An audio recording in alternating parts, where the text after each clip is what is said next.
கிறிஸ்துவுக்குள் அன்பானவர்களே, இன்றைய தியானத்திற்கு நாம் எடுத்துக்கொண்ட தலைப்பு தேவனுடைய எலியாக்கள் எங்கே? ஆகாபையும் ஏசபேலையும் போன்ற ஆவியுடைய காரியங்கள் இன்றும் தேவனுடைய பிள்ளைகளையும் சபையையும் ஆட்டி படைக்கின்றன. ஆகையால் பாகாலுக்கும் அவனுடைய பயங்கரவாதிகளுக்கும் எதிர்த்து நிற்க திராணி உள்ள எலியாக்கள் இன்றைக்கு அதிகமாக தேவைப்படுகின்றனர். ஆனால் இன்றைய நிலைமையோ சில எலியாக்கள் போதும் கர்த்தாவே என்று முடங்கி போய் இருக்கிறவர்களாகவும், சில எலியாக்கள் படுத்து தூங்கி கொண்டு இருக்கிறவர்களாகவும் காணப்படுகிறார்கள்.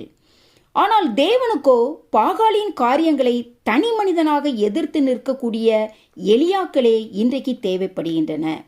எலியா சூறை செடியின் கீழே உட்கார்ந்து தான் சாக வேண்டும் என்று நினைத்து தேவனிடம் நான் ஒருவன் மாத்திரம் உயிரோடே இருக்கிறேன் என்று சொல்லும்போது தேவன் அவனிடம், ஆனாலும் பாகாலுக்கு முடங்காதிருக்கிற முழங்கால்களையும் அவனை முத்தம் செய்யாதிருக்கிற வாய்களையும் உடைய 7,000 பேரை இஸ்ரவேலிலே மீதியாக வைத்திருக்கிறேன் என்று சொன்னதை 1 ராஜாக்கள் 19:18 பார்க்கிறோம்.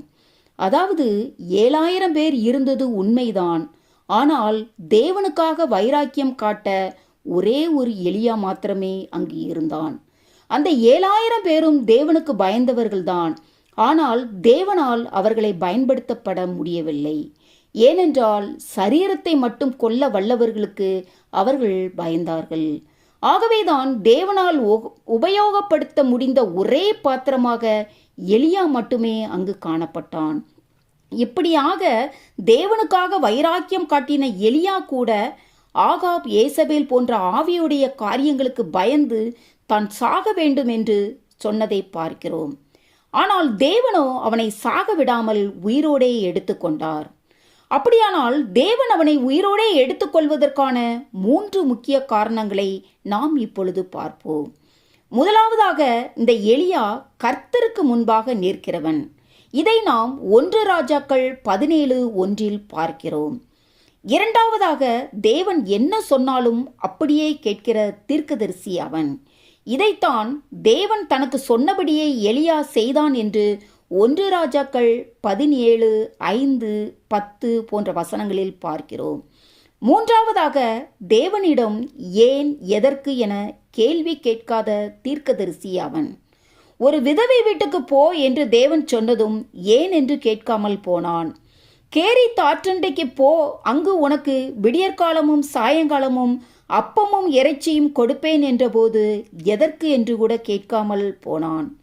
தன்னை கொல்ல தேடுகிற ஆகாபுக்கு முன்பாக உன்னை காண்பி என்றதும் அப்படியே தன்னை காண்பித்தான் இந்த எலியாதான். எனக்கு அன்பானவர்களே, இன்றைக்கும் தேவன் எலியாக்கள் எங்கே என்று தேடுகிறபடியால் எலியாவைப் போல நாமும் தேவனுக்கு முன் நிற்கிறவர்களாகவும், தேவனுடைய வார்த்தைக்கு கேள்வி கேட்காமல் அப்படியே கீழ்ப்படுகிற இருதயமுள்ளவர்களாய் காணப்படவும், ஆகாப் ஏசபேல் போன்ற ஆவியுடைய காரியங்களுக்கு தனி மனிதனாக எதிர்த்து நின்ற எலியாவைப் போல நாமும் எதிர்த்து நிற்கவும் தேவன் தாமே நம் ஒவ்வொருவருக்கும் கிருபையையும் பலனையும் கட்டளையிடுவாராக. ஆமேன். அல்லேலூயா.